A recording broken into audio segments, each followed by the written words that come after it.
In 1616, Pietro della Valle was the first visitor to examine the real site of ancient Babylon, and he sent back to Europe a few inscribed bricks.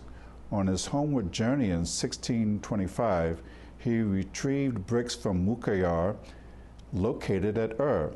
He described the tower at Babylon as a huge rectangular tower or pyramid with its corners pointing to the cardinal points, describing the material of the structure as the most remarkable thing I ever saw.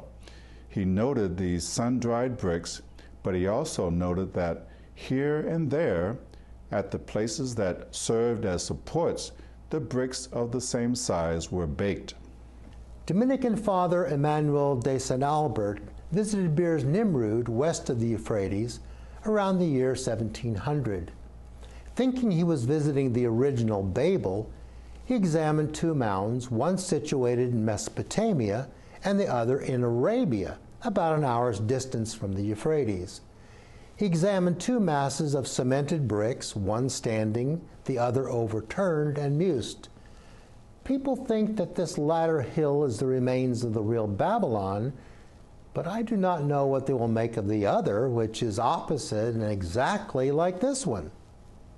Father Emmanuel did conclude that the remains were quite ancient, and much impressed, carried away with him a few souvenirs of the curious large square bricks with writing on them in what at that time were unknown characters. The mounds near Hilla, as Babylon is called today, were examined by Carsten Niebuhr in 1765. He regarded the designation of Ard Babel, used by the natives, and the numerous inscribed bricks lying on the ground as evidence for the correctness of the local tradition.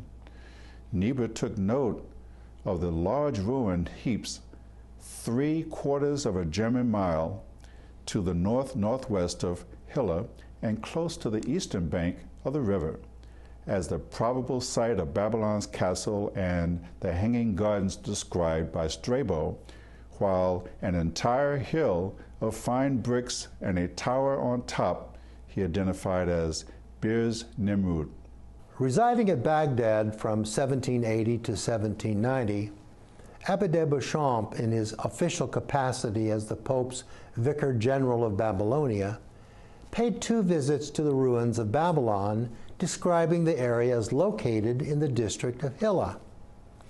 By his reckoning, the ruins were situated about 1 league to the north on the opposite, or left side of the Euphrates, exactly under the mound of the Arabs called Babel. Besides the mound itself, the ruins of Babylon consisted chiefly of bricks scattered about. There is in particular an elevation which is flat on the top, of an irregular form and intersected by ravines. It would never have been taken for the work of human hands were it not proved by the layer of bricks found in it. They are baked with fire and cemented with zeft. Between each layer are found osiers. A short distance from the mound, on the banks of the river, are immense heaps of ruins which have served and still serve for the building of Hilla. Here are found those large and thick bricks imprinted with unknown characters, specimens of which I have presented to the Abbé Bartholomew. Particularly in England, people began to realize the importance of these cylinders and bricks engraved with cuneiform writing. The East India Company ordered their resident at Basra to gather several specimens and send them carefully packed to London.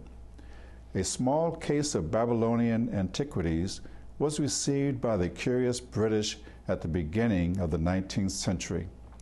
The new century brought forth a new breed of explorer, as much bent on returning souvenirs to their homeland as to ascertaining the intricacies of a distant ancient civilization. Claudius Rich visited Babylon in 1811 and stayed for 10 days. Taken in by the spotty accounts of previous travelers, Rich found not a few isolated mounds. He quickly discovered the whole country covered with the vestiges of buildings, in some places consisting of brick walls surprisingly fresh, in others merely a vast succession of mounds of rubbish of such indeterminate figures, variety, and extent as to involve the person who should have formed any theory in inextricable confusion and contradiction. As to Babylon itself, these ruins consist of mounds of earth formed by the decomposition of buildings channeled and furrowed by the weather, and the surface of them skewed with pieces of brick, bitumen, and pottery. The most northern mound he described as Babel, the natives call Mujaliba, meaning overturned. Full 5 miles distant from Hilla and 150 yards from the riverbank, it is an oblong shape, irregular in its height, and the measurement of its sides, which point to the cardinal points. The elevation of the southeast or highest angle is 141 feet. On his way to India in 1816, J.S. Buckingham examined the ruins of Akakuf, so-called Tower of Nimrod. Although the interior of the ruin was comprised of sun-dried bricks, Buckingham took note that the exterior surface had been coated with furnace-baked bricks. Well acquainted with pyramids from his sojourns in Egypt, Buckingham recognized the mound as having been a stepped pyramid or stage tower. A veritable mine of information on monuments, inscriptions, and antiquities of Babylonia surfaced in the early 1800s when Sir Robert Kerr Porter compiled 2 volumes of his extended travels in Western Asia. He inspected the 4 principal Babylonian ruins that had become the center of attention: Akakuf, El Birs, or Birs Nimrud, Babel, El Ohmir at Kish, and a number of other mounds in the general vicinity. As were his predecessors, Porter was disinclined to believe Mujaliba was the famous tower and offered evidence in support.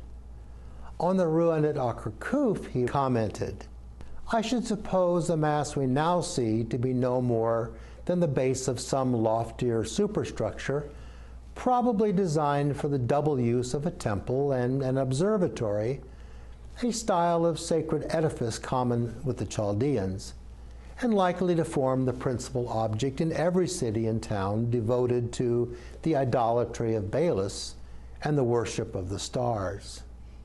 From his examination on the huge mass of buildings at Birs Nimrud, Porter opined that this extraordinary ruin as it stood was doubtless representing the Tower of Babel, built by Nimrod and partially overturned by the divine wrath.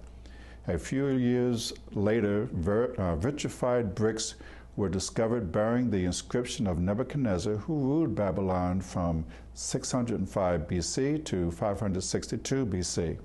Not enough was known in the early days of Mesopotamian exploration to piece together the history of the tower, likely constructed originally between 2400 and 2050 BC. Expecting to find an ancient structure, they looked for signs of sheer antiquity. Such was not to be seen, however. Assyrian king Sennacherib sacked Babylon, destroying the city and the tower itself, dumping the bricks in a canal.